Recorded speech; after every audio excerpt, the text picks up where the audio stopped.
What's up, everybody? It's Carpo here. Excuse me. I'm smoking some cannabis. The video title here is going to be, I guess, can we trust the experts? Or something along that lines. I heard somebody say something the other day that's really been sticking in my head. It was a documentary I was watching, and the fellow was all upset because these experts and scientists had claimed something. Long story short, he said, somebody's got to stand up to these experts. And I've been mulling that one over in my noggin for a couple of days now, and it's very eye-opening. I was talking to my wife earlier, and we were saying how, even the neighbors, even your neighbor or good friend or coworker, you don't really know some of their innermost thoughts, and so while you may relate on a certain level, they're going to believe some things that are just going to be outrageous to you, probably. All kinds of different thoughts, whether they be about the government or, merely be about nature in general. Some people, don't understand how the moon works or revolves, and everybody has their own level of expertise and things they're good at. And it reminds me of the absent-minded professor, where he's really good at one thing but can't seem to get along in normal life. So I've seen this happen in a lot of cases where a person gets so deep into one particular subject that they almost overwhelm themselves to the point where they can't relate to anybody else because they're trying to find somebody who they can relate to, but very few people do. And in some of these darker, deep corners, you find a lot of people who are very self-righteous. And so I kind of dabble in this and that and feel out the environment around the subject matter. An example would be, say, a government conspiracy. So you dabble in that a little bit and you see what the people are like, how they react to questions, skepticism, things like that. And this has led me, to avoid many different subjects, but it all comes down to, what people are telling us is true. And we can't all learn everything, even though we'd like to think that we do. We have to trust the experts on a certain level. But we also have experts telling us something like, I'm not just smoking weed here for no reason, I have a point. Or rather, the reason I bring cannabis into my video as a subject is because there was a time when the experts told us that cannabis caused brain damage and would make you a crazy lunatic or a killer or a psychopath. I guess if I have a second life as a psychopath, I don't know about it. But these are the experts that are paid to say certain things. This is misinformation, There's experts in propaganda, which is propagating a certain belief.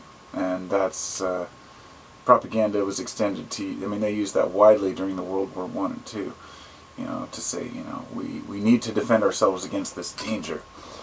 And people bought into it. But I found if, when I do dig too deep, it gets a little bit, I kind of lose interest in a particular subject and move on to something else. But I found that each one of us have a part to play in this big picture. Now, I see it like a machine. Not every part, though, in that machine is necessary. There's always a couple nuts or bolts that can be removed and the machine will still work fine. But I see this machine as almost having hindrances and devices within it that keep it from functioning properly. The gasoline or the oil that's being used in it is improper purity, and people aren't putting in their all and really preserving this engine. In other words, our expertise is being tainted by personal opinion.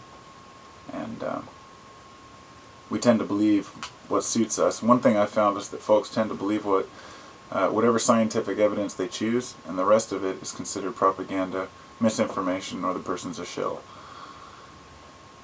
It makes it really tough to find common ground with people, but people will always lead each other back and forth to the evidence, and this is all we have, the references, in a book, tell you where you can find the original articles, let's say, for this evidence that a book is using, or this phrase. But then you go back to that original news clipping or article, and of course that was taken as an opinion from this expert, based on what he's done in his research, and many of these will conflict. So ultimately, we can sit and say, this person's right, this person's wrong, but we have to make our own decisions based on our common sense and wisdom and reason. So what I'm saying, I guess, is that we can't just trust the experts to do our homework for us. We can't just quote what other people have said and say, well, this is a scientist that I follow, and this is what he said is true. Even some of my favorite scientific theories have flaws that I see. That's just the nature of the beast. And by acknowledging those flaws, by realizing they exist, then you can find a different, suitable piece to fit in that place, to fit into the place. In other words, if you have a belief that everything's perfect in your neighborhood, but really you're just ignoring one particular aspect of it, like, oh well, this neighbor's doing this. Well, that's a really bad example, I guess. I'm going to retract that. But to a certain degree, we all are at the mercy of the experts. We have to trust what people are telling us. We have to trust what science has learned, and we all know that science, just as well as any other system of understanding, has its shortcomings. And those shortcomings are seldom in the process itself. The process of science is pretty sound. It's when money is involved, or personal opinions, that it gets flawed. And we try to keep it within standards, but we just don't know if the experts are doing the right thing. And so, what is my point? Well,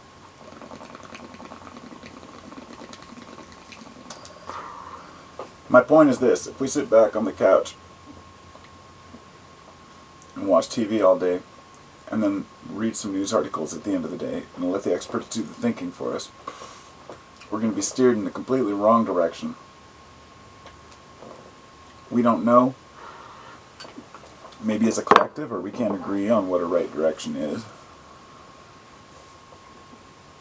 But there are certain aspects of it that I think we can agree on, such as we need to help people eat and be clothed and have fresh drinking water. That's a priority. That's should be the top priority. We need to figure out a way to get off of fossil fuels. That's an obvious one. We need to find a way to stop polluting our environment so much with all these disposable goods. That's another thing. And we're all working towards those things. We're recycling. We're trying to buy things that last. Trying to drive less. And I think all of us as a collective are working towards that. But all of these efforts that we make are based on this, back to these experts who told us that this is happening or that's happening. For example, that carbon dioxide really is, damaging our environment. At one time people were skeptical about pollution, but you can go to any major city and see the smog. Now this doesn't mean that it's extended to the environment.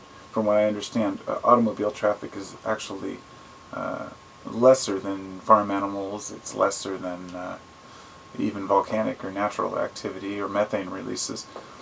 But it's still significant, and you can see it. It's visible. It's obvious. And I know that cities are spread out, and it's debatable as to how much of it gets recycled, but you can argue all day long whether or not it's harming the global ecosystem. It doesn't matter. It's harming the immediate environment, and it shows. So some of these things are kind of obvious. So we can trust the experts, but some of the experts are telling us that there's nothing wrong with using fossil fuels.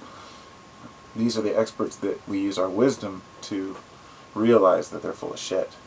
And that's why we have to use our heads. That's why we have to do our own homework, and that's why we have to work together. Because I think if we really make an effort, we can better this world for our children and maybe ourselves if we don't slack too long. But we have to get over our petty differences. At this point, and this is the way I see it, at this point in history, we need to set aside even some of the longest running arguments. I'm realizing we need to set aside even some of the things that really drive us insane, such as religious differences, political differences. Throw all that to the curb. And each one of us put in a little bit of effort to speak our minds, to tell the world how we feel, to speak to your neighbors, to speak to your friends and family about the things that you find important, and not just bite your lip or hold back. I come on here and I rant on YouTube, and sometimes I feel like, what's the point? But then I remember, if I can get one person, inspired to speak their own point of view, not to think what I think, not to take my point of view, because I obviously just spread random thoughts, but to take a little bit of empowerment to themselves and to embrace what they have. And there are so many people out there that are so much stronger than I am, but I don't see them taking advantage of their strength, and I envy them for their strength. I'm like, wow, you've got a lot of oomph towards what you want to do. I spread myself thin.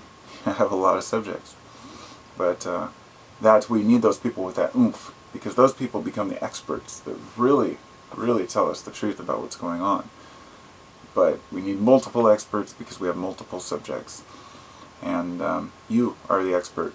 All of you are the experts. We're all part of science, and we're all part of this magnificent thing, this experiment called life. So, peace and love, everybody. Namaste.